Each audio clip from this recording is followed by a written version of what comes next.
Rap Ràdio presenta Connexió Mèxic.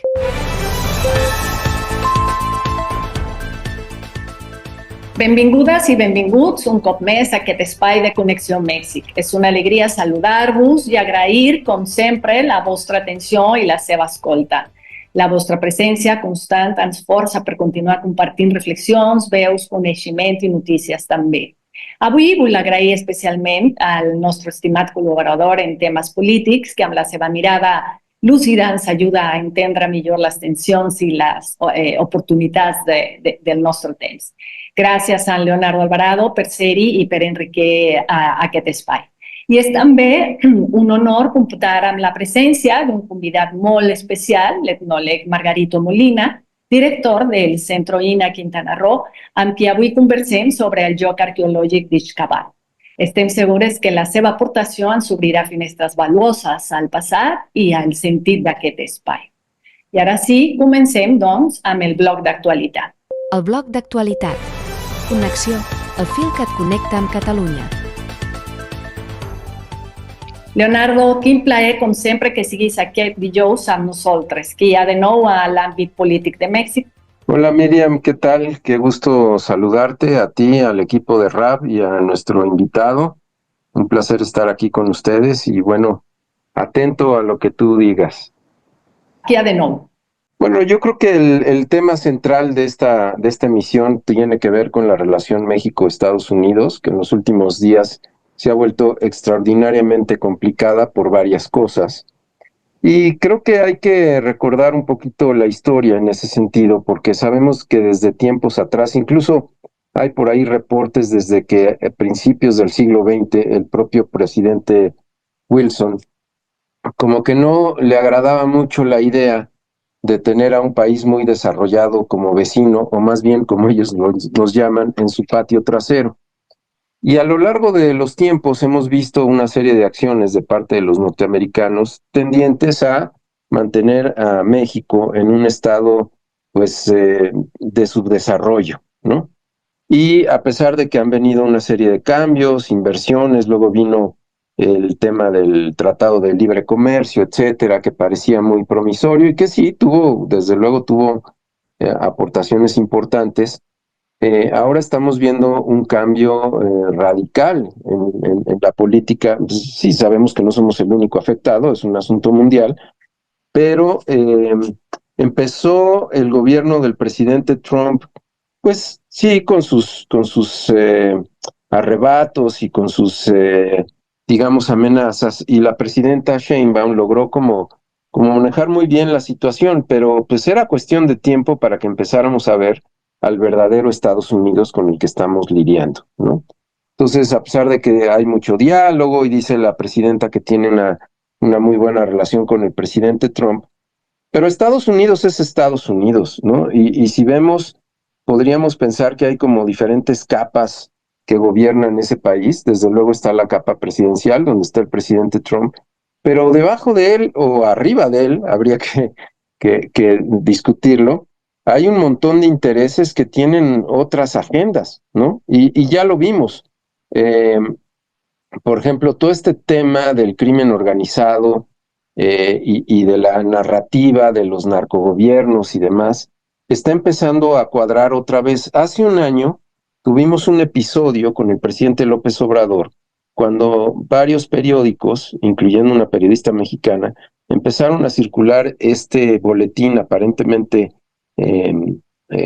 publicado por la DEA, donde se hablaba y se sospechaba de las relaciones que hay entre el gobierno y el crimen organizado, ¿no? Todo quedó en rumores, ¿no? Tenía más bien otros fines, pero ahora vuelve a resurgir esa tónica, ¿no? Otra vez aparece este connotado periodista norteamericano con un reportaje o con una columna donde habla, por ejemplo, de que hay una lista, ¿no? Que la DEA tiene una lista de políticos mexicanos a los que se les podría empezar a suspender la visa o incluso a procesarse de otra manera. Y para variar, la suelta sin dar ninguna referencia concreta, ¿no? Por ahí se cuela el nombre de un ex embajador de México en Washington, el doctor Sarucán, ¿no? A quien supuestamente lo citan como fuente de que, de que por ahí habría varios pues políticos incluso en funciones que estarían relacionados con el crimen organizado. Pero en realidad lo que estamos viendo es otra manifestación más del cinismo norteamericano, ¿no? Por ejemplo, ahora que vino este problema del huachicol, ¿no? De la gasolina importada o del petróleo importado en modo de contrabando, se supo que, por ejemplo, en Texas hay varios centros de acopio para este tipo de combustibles y que desde ahí se gestionan una serie de operaciones. Incluso hubo una familia tejana que fue arrestada por la policía. Y bueno, todo esto pasa debajo de las barbas del gobernador Abbott, ¿no? Como si no se diera cuenta de que estas cosas están pasando. Y luego, para ponerle un poco más de salsa al asunto, las agencias norteamericanas logran un acuerdo con dos delincuentes mexicanos que están en Estados Unidos para llevarse a la familia de México hacia Estados Unidos y incorporarlos, no se ha dicho oficialmente, pero todo parece ser que por ahí va la cosa, a estos programas que tienen ellos de testigos protegidos, ¿no? Entonces, pues, la pregunta inmediata es, bueno, por fin, ustedes decidieron declarar a esta gente como narcoterroristas y que con los terroristas no se negocia, y ahora sí están negociando con las familias de los terroristas, o sea, por dónde vamos, ¿no? Y bueno, creo que todo esto tiene que ver con la idea de que sí, efectivamente, la presidenta Sheinbaum se ha mostrado de manera muy monolítica ante las agresiones del gobierno norteamericano. Y pues como es su costumbre, y gracias a todas las agencias que tienen, las agencias de seguridad interior, las agencias de aduanas, las agencias como la CIA, el FBI, etcétera, pues estarán buscando formas para ablandar al gobierno de México, ¿no? Una de ellas es amenazar a los políticos en activo, incluyendo gobernadores. Ya a una gobernadora le quitaron la visa, pudieran venir más acciones en ese sentido, y empezar a filtrar información, pues ¿cómo se llama? Que termina siendo muy controversial y que siembra incertidumbre, ¿no? Como por ejemplo de que en un operativo muy importante que hubo recientemente en el norte del país, donde se aseguró o se desmanteló un importante laboratorio de metanfetaminas, pues se le atribuye el trabajo a agentes norteamericanos operando en territorio mexicano, cosa que varias agencias han desmentido, incluyendo a la presidenta de la República, porque no estarían autorizados. Y aquí parece que están empezando a tomar como ciertas represalias, porque en el sexenio pasado el presidente López Obrador les quitó una serie de privilegios para operar con manga ancha en el país, ¿no? Y parece que eso no les vino bien porque están acostumbrados a a operar su agenda, ¿no? Tenemos que tener muy claro que la agenda de los Estados Unidos y la agenda mexicana son muy distintas. Los Estados Unidos quieren probar que este gobierno, este y los anteriores y el que sea, están íntimamente relacionados con el crimen organizado y lo que quieren es presentarle a la base una serie de víctimas, ¿no? O una serie de trofeos, digamos así, eh, a partir de la captura de políticos mexicanos. Y en realidad lo que en México estamos buscando es pacificar al país y tratar de poner un poco más de orden en ese rubro, cosa que no es fácil, porque a pesar de que el secretario de Seguridad, Harfush, ha presentado resultados muy impresionantes, podemos ver que los tentáculos de esta cosa son enormes y lo pudimos atestiguar con un muy desafortunado hecho que sucedió hace unos cuantos días en Guadalajara, cuando a una chica, una youtuber de mucha influencia y con grandes seguidores, fue asesinada prácticamente en vivo, ¿no? El secretario de Seguridad se puso a investigar el caso y de manera muy preliminar se dio cuenta de toda la red, digamos, de mercadotecnia que hay detrás de esta chica y que el crimen organizado utiliza para vincularse incluso con empresarios y con la clase política mexicana, que en principio son de buen origen, ¿no? Pero vemos que la capacidad que tiene esta gente de corromper es muy grande. Entonces, el trabajo de contener semejante cantidad de delito no es algo fácil de resolver. Y por supuesto, los americanos están aprovechando esta situación para poner en vilo las acciones del gobierno de México. Nos mandan a un embajador que es ex Boina Verde, que tiene mucha experiencia en movimientos contrainsurgentes, así que pues lo que podemos esperar de aquí en adelante no va a ser nada fácil, y aunque la economía mexicana está más o menos aguantando todos estos embates, vamos a ver cómo le sienta la posible recesión en la que caiga la economía norteamericana, porque desafortunadamente para nosotros dependemos muchísimo de las exportaciones a Estados Unidos. Lo acabamos de ver con el tema del gusano barrenador, que se suspendieron la importación de carne a Estados Unidos, además de una manera también, pues diríamos, bastante tramposa, porque el secretario de Agricultura se había sentado con el secretario norteamericano para discutir el tema, y a los 2 días le publican un comunicado diciéndole que le van a suspender las exportaciones. ¿Esto qué nos dice? Que cualquier cosa que negociemos con ellos, pues no podrá tomarse como algo serio, porque en cualquier momento van a cambiar de punto de vista de acuerdo a lo que a su juicio ellos le resulte más conveniente. Y ya por último, nada más para terminar, el penoso caso del barco mexicano, del barco escuela que tuvo un accidente en Brooklyn, en Nueva York, que bueno, está sujeto a investigación, pero pues muy lamentable, 2 cadetes perdieron la vida ahí. Esperemos que las investigaciones den resultados muy certeros. Por supuesto, hubo gente que empezó a hablar cualquier cantidad de barbaridades respecto al accidente, culpando a la 4T, en fin, una cantidad de cosas que de verdad uno dice, qué falta de humanidad hay a veces para criticar, y ojalá que esa misma energía se vertiera en cuestiones más positivas, como por ejemplo estar unidos todos y no estar aceptando que la oligarquía esté promoviendo que el 1 de junio no vayamos a votar, porque eso es una aberración democrática, cuando es exactamente al revés, ¿no? Pero bueno, ahora sí que, como decía aquella notable periodista, aquí nos tocó vivir y con ese vecino nos tocó vivir. Leonardo, en este contexto, ¿qué posibilidades reales tendría México, si es que las tendría, ¿no?, de redefinir su posición geopolítica sin romper con esta dependencia comercial, energética y financiera que lo vincula estructuralmente a los Estados Unidos? Qué bueno que tocas el punto, Miriam, porque hay una pequeña luz de esperanza. Yo creo que va a tomar mucho tiempo, está muy complicado, pero curiosamente, el día que el embajador Johnson en Washington estaba juramentándose y que lo acompañó el embajador mexicano, el canciller mexicano no pudo estar ahí porque estaba en una cita de la CELAC, en este convenio que se está celebrando con China, un convenio de cooperación en diferentes órdenes. Así que México no quita el dedo del renglón, no se puede involucrar de una manera contundente porque le traería como consecuencia una serie de represalias muy fuertes del gobierno norteamericano, no solo en el tema de exportaciones. Recordemos que tenemos una enorme dependencia energética de los Estados Unidos y eso sí nos puede poner de rodillas muy fácilmente. Entonces vamos a tener que ir construyendo estos puentes así de poquito en poquito, pero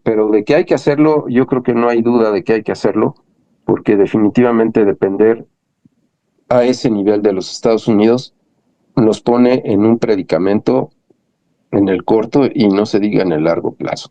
Leonardo, gràcies per sumar sempre amb la teva perspectiva en aquest espai. La teva aportació sempre enriqueix el diàleg i obre noves vies de reflexió. Moltes gràcies. Gràcies. Som el fil que et connecta amb el país. Connexió cada dia a RAP Ràdio. Dilluns, Connexió Luxemburg. Dimarts, Connexió Argentina. Dimecres, Connexió Madrid. Dijous, Connexió Mèxic. Divendres, Connexió Catalunya. Escolta'ns a rap.cat, a les plataformes de podcast i a YouTube. Si vius a l'exterior, som la teva ràdio. La selva com a custòdia del patrimoni històric, un vincle vital entre natura i memòria. Al cor de les grans selves del món, on la vegetació s'imposa amb una força mil·lenària, es troba una dimensió profunda de la història humana. Lluny de ser únicamente un ecosistema exuberant, la selva constitueix un espai de salvaguarda per a expressions materials i immaterials de civilitzacions passades, moltes de les quals encara no han estat plenament compreses.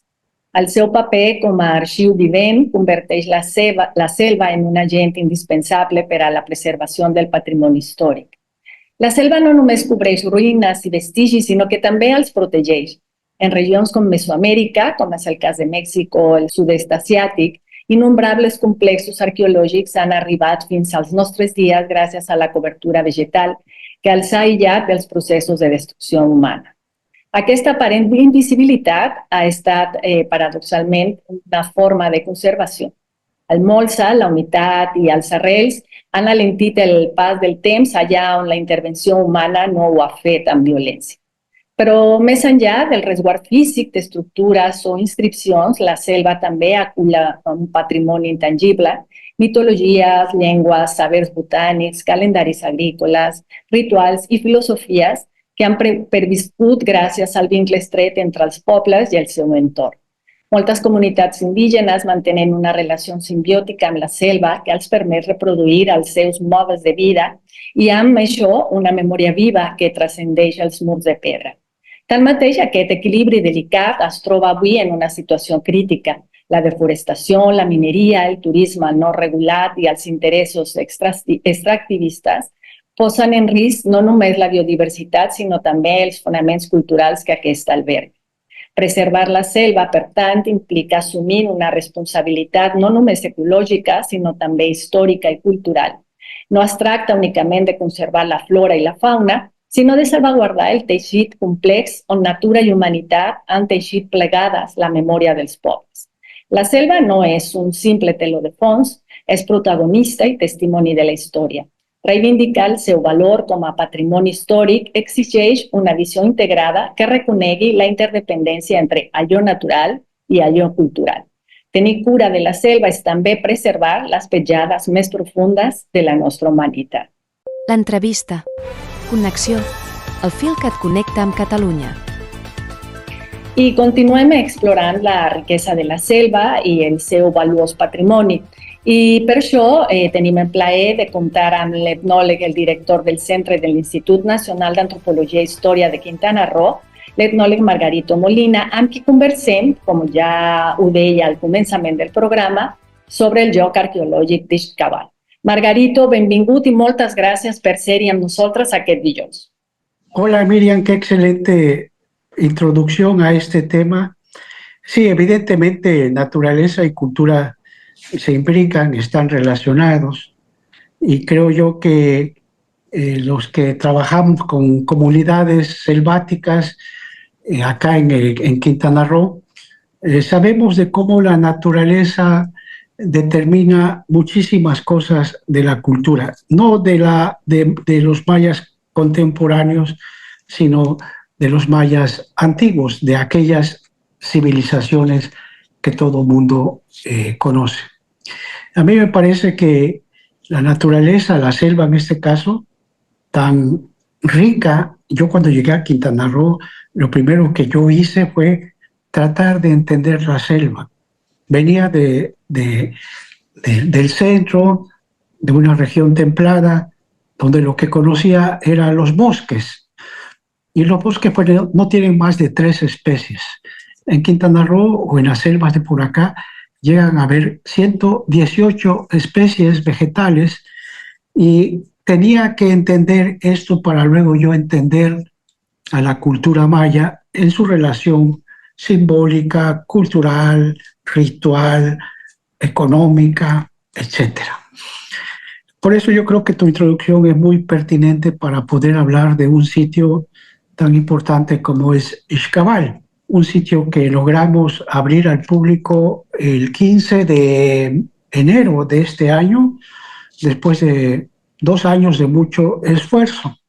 Pero quisiera poner en contexto un poco qué es Ixcabal. El contexto, a ver, ¿cómo explicarlo? Los monumentos de Giza en Egipto, por ejemplo, datan de hace 4.500 años. Fueron conocidos mundialmente con esa expedición militar de Napoleón, de Bonaparte, en 1798, según recuerdo. Luego, eso fue a finales entonces del siglo XVIII. Y luego, en el siglo XIX, pues llegan los primeros arqueólogos, Auguste Mariette y Gaston Maspero, quienes empiezan a trabajar estos monumentos allá en Egipto. Curiosamente, con estos trabajos arqueológicos que va acompañado de los primeros registros fotográficos, la fotografía se empieza a utilizar y dispara todo un fenómeno que hoy en día es muy conocido, el turismo. Los primeros turistas que llegan a buscar zonas arqueológicas son los europeos, franceses, alemanes, que van a Egipto o a Grecia a conocer los monumentos arqueológicos, gracias a estos primeros trabajos de arqueólogos que se presentaron allá en Giza.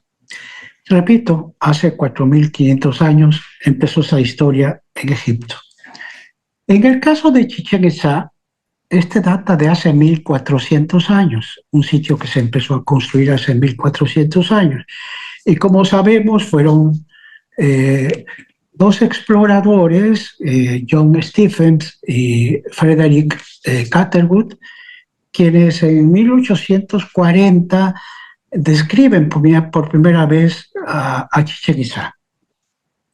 Posteriormente, una pareja de franceses, donde estaba Auguste Le Brunion y su esposa, no recuerdo su nombre, no recuerdo. Allá en 1873 son los primeros arqueólogos que llegan a Chichén Itzá. Luego llega Edward Thompson, que no hay que confundirlo con Eric Thompson, allá en 1904, que comienzan a intervenir el sitio, que por cierto, Edward Thompson se dedica a saquear prácticamente Chichén Itzá.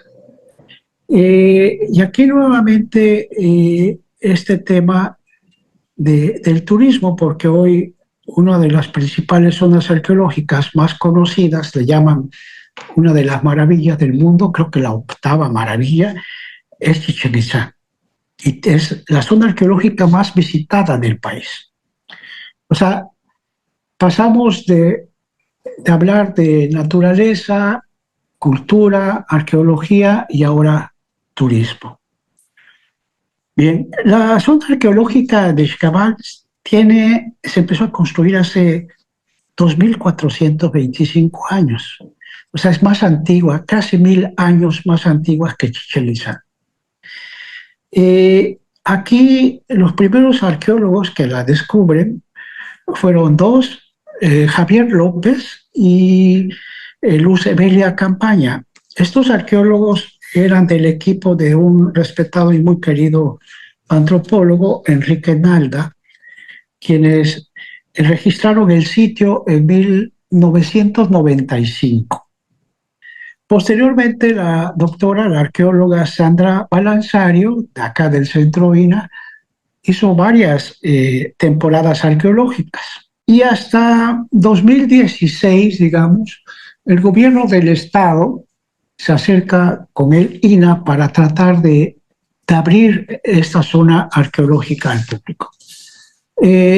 Estos intentos no fructificaron en este primer intento. No conozco bien las razones, pero hasta que se concretaron, repito, ahora en este año, hace unos meses, en enero, para poderlo abrir al público. Ha sido todo un éxito, todo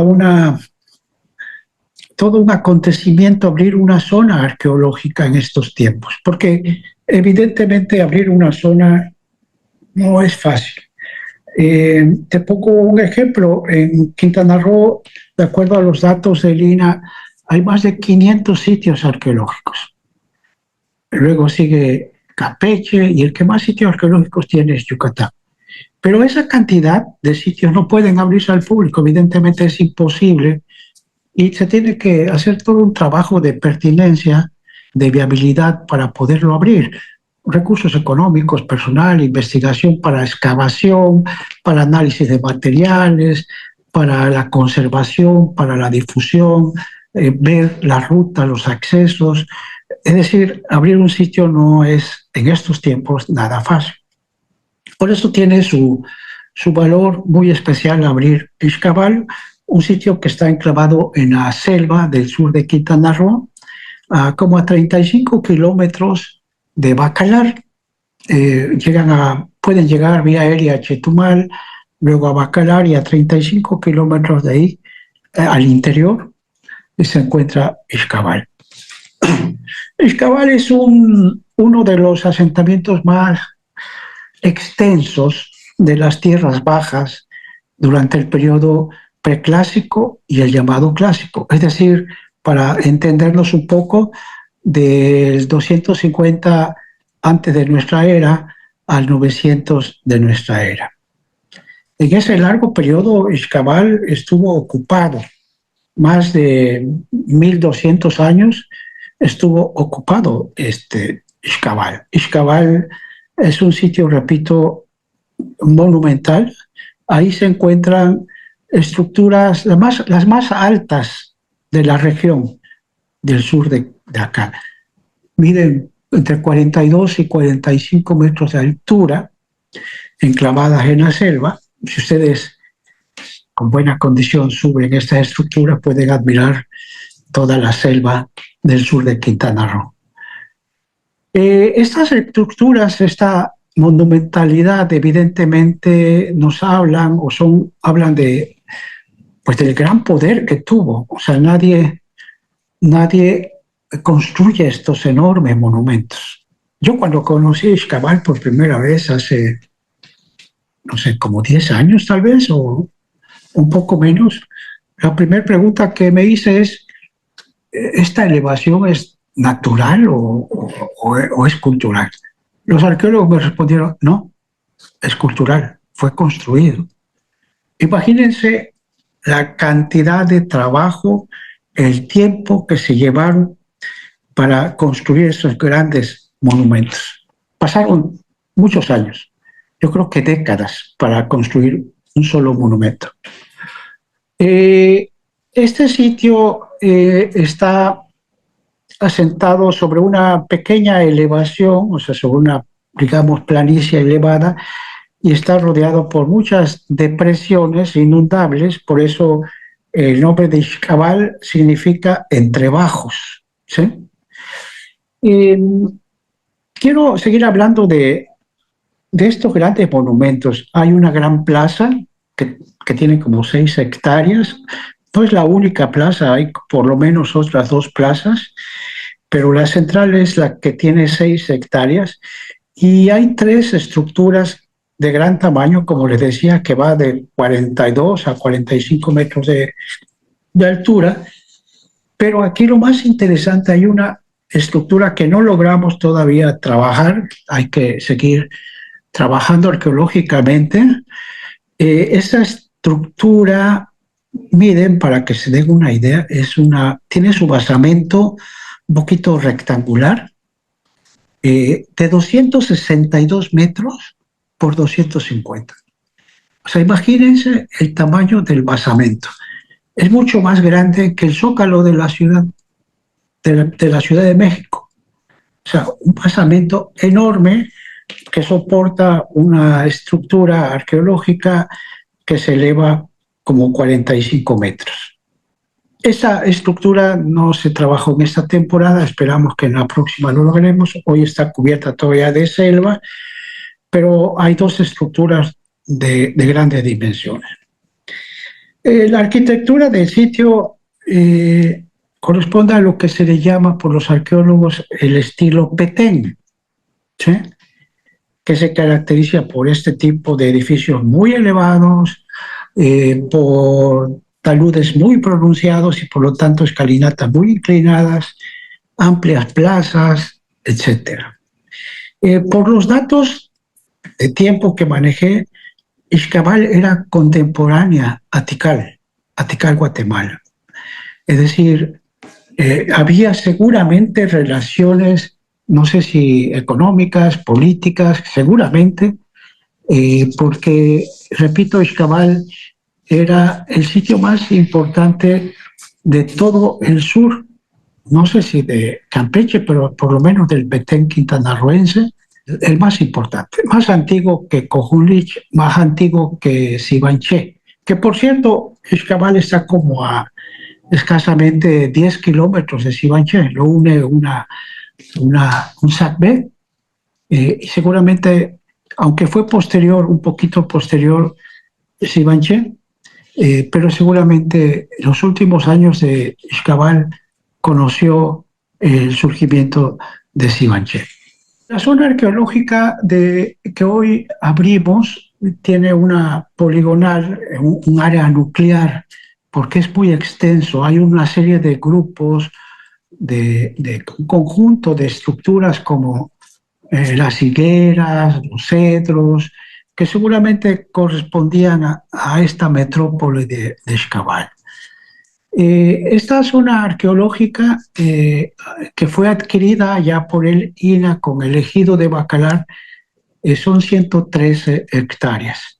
Logramos un acuerdo con el ejido de Bacalar y 113 hectáreas corresponden al área nuclear de esta zona arqueológica. Me parece que Ixcabal pues tiene una gran relevancia. No son monumentos muy adornados, digamos, como el estilo Río Bec de Campeche, que es bellísimo. Aquí no, son muy austeras, estuvieron muchos años cubiertos por la selva.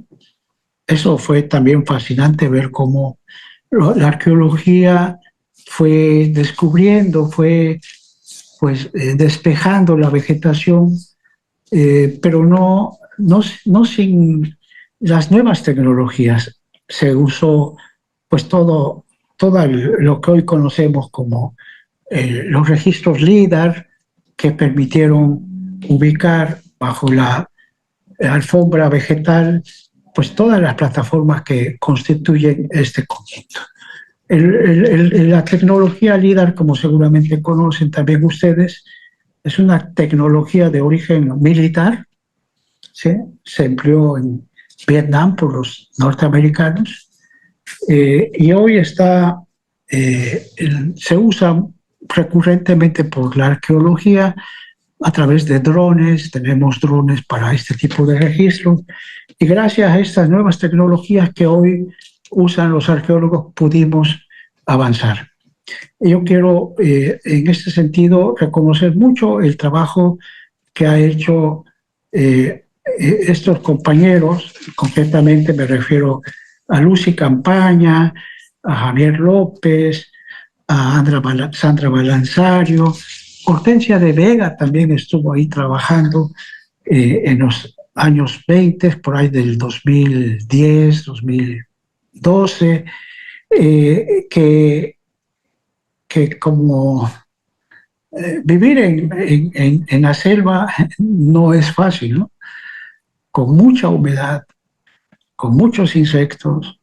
Y hoy tenemos, sin embargo, una excelente, gracias al programa Promesa, que diseñó el presidente Andrés Manuel López Obrador, tenemos una excelente unidad de servicios con un campamento para arqueólogos. Lo mejor, está en perfectas condiciones, energía solar, aire acondicionado, es decir, en la selva. Y esto fue gracias a todo el trabajo que hemos realizado en 11 sitios de Quintana Roo. El programa Promesa abarcó estados como Tabasco, como Chiapas, Campeche, Yucatán y Quintana Roo, y puedo presumir que el estado de Quintana Roo fue el que más sitios trabajamos con este programa. 11 sitios, y también creamos 2 nuevos museos.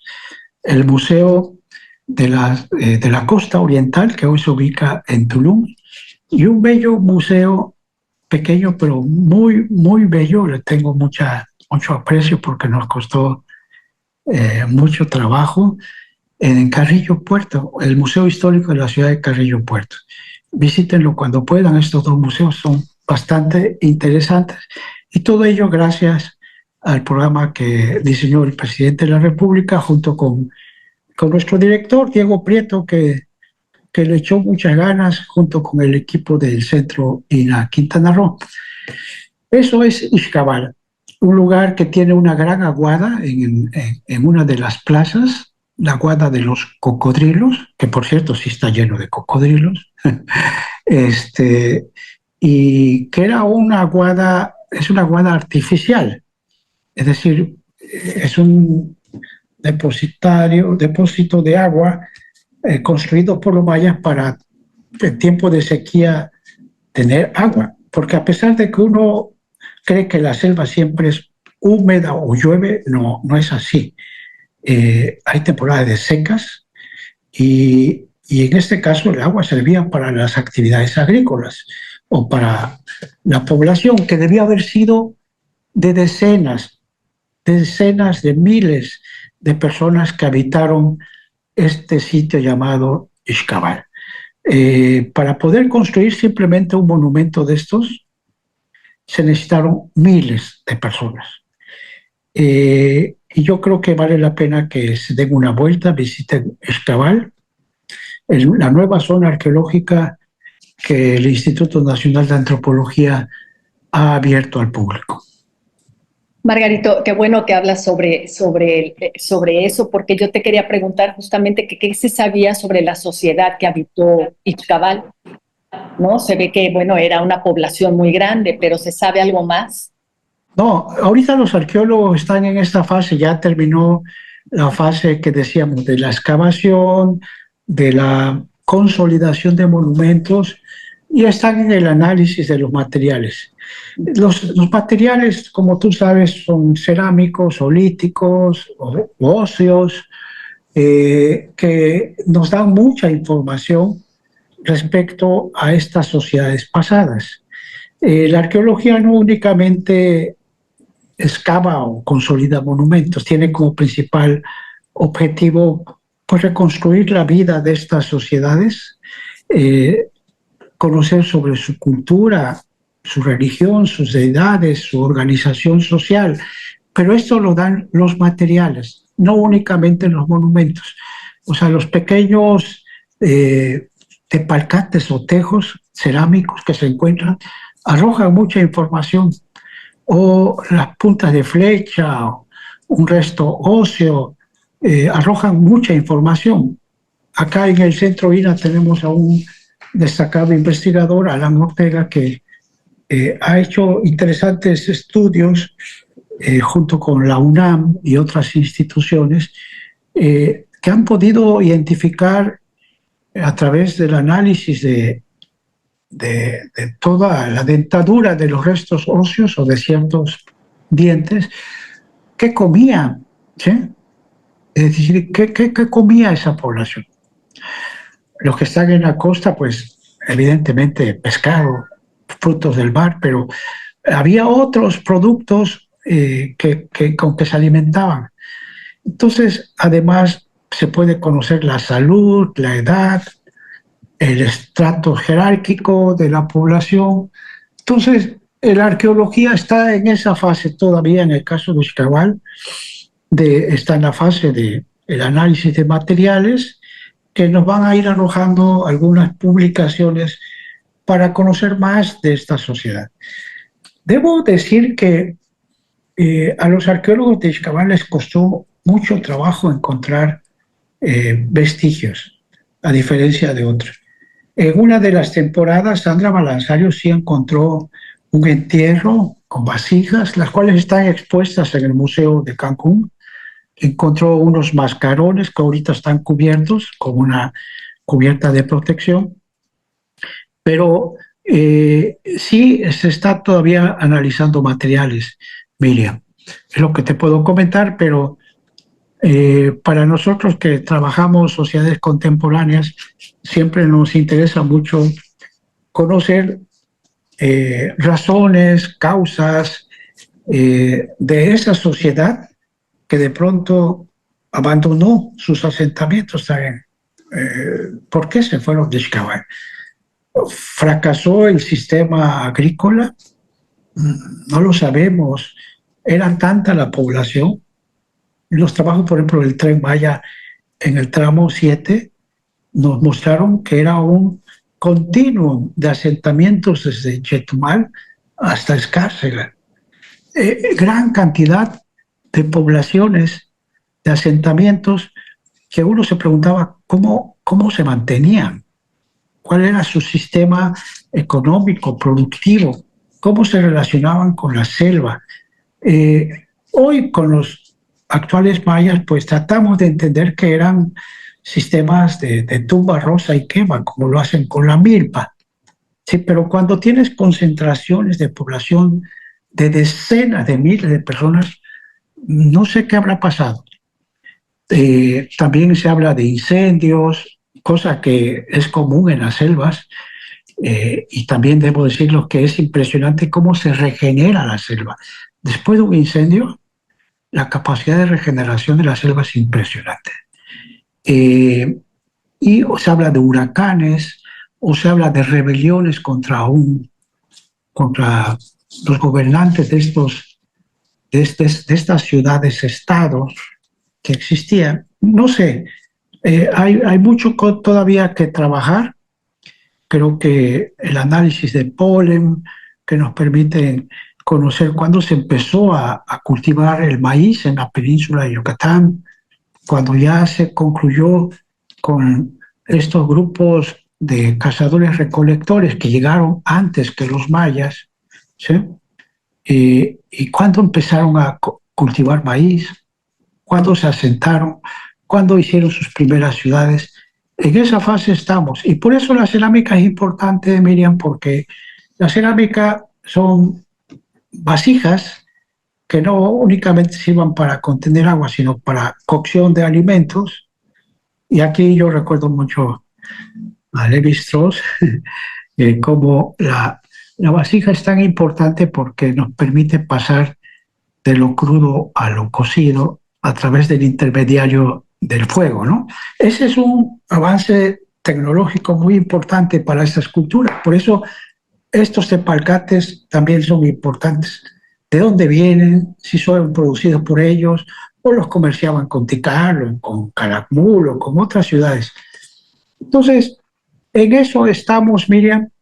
Todavía falta mucho que la arqueología nos dé información sobre, no nada más sobre Xcaban, sino sobre otros muchos sitios arqueológicos. Como decía la finada Linda Scheller, una excelente epigrafista norteamericana, que las selvas del sureste guardan muchos secretos bajo esa vegetación.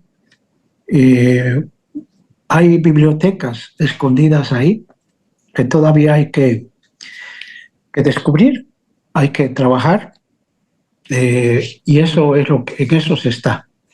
Así es, Margarito. Oye, para terminar, ¿qué días y en qué horario se puede visitar el sitio? De las 8 de la mañana hasta 4:30 de la tarde.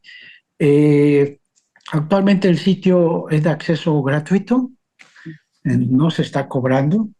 Yo creo que a finales de este año 2025, ya se empezará a cobrar cuando ya la Cámara de Diputados, a través de la Ley de Derechos, asignen cuál es el costo de acceso a Xcaret. Pues muchísimas gracias, Margarito, por compartirnos tu conocimiento sobre Xcaret, sobre esta joya de la civilización maya, testimonio pues del papel que desempeñaron estas ciudades en desarrollo de una de las civilizaciones más fascinantes de Mesoamérica. Y desde aquí una invitación para conocer este sitio arqueológico y que la gente se acerque a la historia con curiosidad, ¿no? Con la curiosidad de quien busca, pues no solamente hechos del pasado, sino también respuestas para el presente que vivimos. Muchísimas gracias de nuevo, Margarito. De nada, Miriam, gracias por la invitación. Gracias a todos.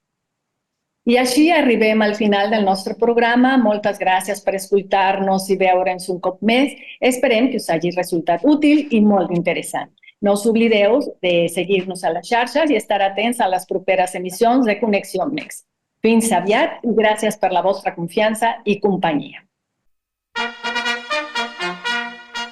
Camí a Bastia 2025, un programa de Rap Ràdio i Adifolk, on parlem amb tots els grups participants. Rap Ràdio amb la cultura popular.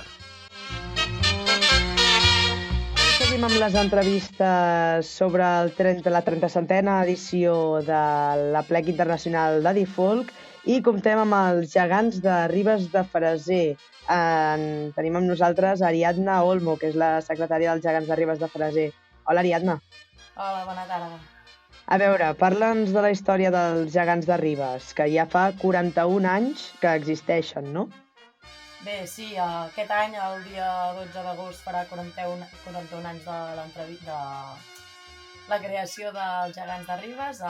L'any passat vam estar tot l'any celebrant tot d'actes i tot d'activitats per celebrar aquests 40 anys. El Manelic i la Núria es van crear, com he dit, el 12 d'agost de 1984, que els va crear el Francesc Fajulo, que és un home de Sant Joan de les Abadesses, però tot i així l'any 2004 el Toni Mujal ens va fer unes rèpliques que són exactament els mateixos gegants, però amb menys pes. Llavors, em sembla que va ser l'any 2017 que el Pere, un dels grans fundadors dels gegants i això, va fer 2 gegantons, que són el Jaumet i la Marta, que són rèpliques dels grans, però dels petits. Que els va fer més que res perquè jo precisament sóc la que els vaig estrenar, perquè ara tinc 19 anys i estic a la colla des que en tenia 2. I clar, hi anava molt, i com que no podia tocar, era molt petit i això, al final van dir, doncs farem uns gegantons perquè així puguin venir nens, puguin participar dels gegants i sigui tot molt més amè. I llavors la història del Manelic i la Núria està ambientada en l'obra de Terra Baixa, d'Àngel Guimerà, que el nom del Manelic sí que es va conservar i llavors es va canviar el nom de Marta per Núria en honor a la Verge. Llavors sí que els gegantons, a la gegantona sí que se li va posar Marta. Has dit que formaves part de la colla des dels 2 anys. Entenc que et ve una mica per tradició familiar. Sí, bé, més aviat, la meva iaia sempre hi ha estat sempre. Aquí a Ribes també soc d'una família que hem participat pràcticament totes les entitats. Ja són gegants, esbart, diables, una mica tot. I sí que els gegants és una de les activitats que sempre hem estat fent tota la família. La iaia hi era, els meus pares també. Jo m'hi vaig afegir, quan van néixer els meus germans també. Vull dir, sempre ha anat continuant. Vaig començar això portant els gegantons que em van fer. Llavors vaig passar a tocar la gralla, perquè encara no podia portar els gegants, i actualment porto els gegants grans i toco la gralla. Els 2 gegants portes? Sí, més que res porto la Núria, perquè sí que és una mica més fàcil de portar i això, i és un pèl més baixa. Que jo amb l'alçada que tinc, amb el Manelic sí que em costa una mica més i no em toca el cap, i sempre és més difícil de compensar el pes i de l'equilibri i això. Però si fa falta sí que els porto els 2. Quants membres sou ara mateix a la colla? Bé, som una colla sempre que hem set molt nombrosa, amb aquests 41 anys no s'ha parat mai, és a dir, que des que es va començar fins ara aquest any que farem 41 anys no hi ha hagut cap any que no hi hagi hagut colla, sí que alguns anys eren més, alguns anys eren menys, i actualment som una mitjana de 25-30 persones. No som sempre els mateixos, tot i que com que som una colla que sempre fem moltes activitats per recaudar diners per poder fer moltes coses, sempre hi ha activitats que com més a prop són, més gent som, i com més lluny sí que costa una mica més. Tot i que en aquests viatges que es fan de l'Adifolk, per exemple, com que és també conèixer món i no són només els gegants, sempre és una activitat que sempre podem passar a ser de 25 a 40. Fa 2 anys que vam anar a Village i érem 40 i pico. Per com parles, entenc que aquesta llavors no és la primera edició de l'Aplec Internacional a la qual assistiu? No, em van comentar que és la 10a o la 11a edició. No està del tot, està una mica en stand-by, però sí que s'han fet 11. en aquests 41 anys s'han fet més de 400 sortides per arreu de Catalunya i sí que s'ha anat per l'estranger, moltes d'aquestes també a la Catalunya Nord, i sí que hem fet alguna que a Lisboa, a Maastricht, a Luxemburg, a Village, i aquest any que anirem a Bàstia. Escolta, Ariadna, ara que parlaves de tots aquests llocs a nivell internacional en els quals heu anat, alguna experiència que recordis més profundament, alguna experiència que recordis amb ganes i il·lusió d'haver viscut fora de Catalunya? Bé, jo ara, fa 2 anys sí que vam anar a Village, però prèviament feia molts anys que no s'hi anava, per tant jo només he anat a Village. Sí que m'han comentat històries amb la iaia i tots els que hi han anat, però sincerament de Village, encara que sigui fa 2 anys, ens emportem una història i una anècdota superdivertida, ja que som una colla que quasi sempre ens desplacem en bus, i a Village també ho vam fer. Vam sortir de Ribes un dijous a les 4 de la tarda i vam passar tota la nit al bus i van ser 18 hores al bus. Es feia pesat perquè teníem ganes d'arribar, però clar, s'anava parant, que si, les cantades a dins del bus, després a la nit que estava tot el passadís del bus ple de gent dormint, i va ser un viatge per recordar, ja que érem molts, a més, som una colla de totes les edats, tenim nens de 2 anys, nens de 5, nens de 10, nens de 19, joves de 25, de 30 i de 40 fins a 70, 80 anys. És ben bé que sé que intentem sempre fer una mica tot perquè tots puguin estar contents i tots puguin fer de tot. Com és que us veu decidir apuntar a la plec una altra vegada? Bé, sempre ha estat una tradició que als gegants els ha agradat molt voltar. Sempre fem activitats, com he dit, per recaudar diners. Hem fet calçotades, hem fet castanyades, fem caminades populars, fem caramelles. I sempre d'aquests diners recaudats sempre es busca fer les sortides. Bé que amb els que hi havien abans, el cap de colla, ja eren molt grans i van haver de deixar d'estar al càrrec, i amb la colla que ens hi vam posar, la junta sempre som 5 o 6, però som tots molt joves, amb ganes de fer coses, amb ganes de conèixer món, i sí que ens agrada molt els gegants, i més si podem anar a conèixer cultures de fora, perquè sempre ens acabem emportant alguna cosa d'allà i sempre ho acabem portant aquí al poble. Ja per anar acabant, quines expectatives tens de cara a aquest aplec internacional del setembre? Bé, jo en tinc moltes ganes, sincerament. Crec que és una aventura més que res per anar a disfrutar amb els gegants, per anar a conèixer gent, anar a veure tot una mica la diferent cultura catalana, que sempre està bé veure-la. I sí que, el fet de ser una illa, el que es vol fer des de la colla és anar amb el barco, amb el ferri, i es volen fer ballar els gegants al ferri. Vull dir, és una de les anècdotes que més ganes tinc de veure què passa, aviam si arribem a Bàstia o ens quedem pel camí, i un cop allà fer totes les activitats que toquin, una mica de festa i conèixer.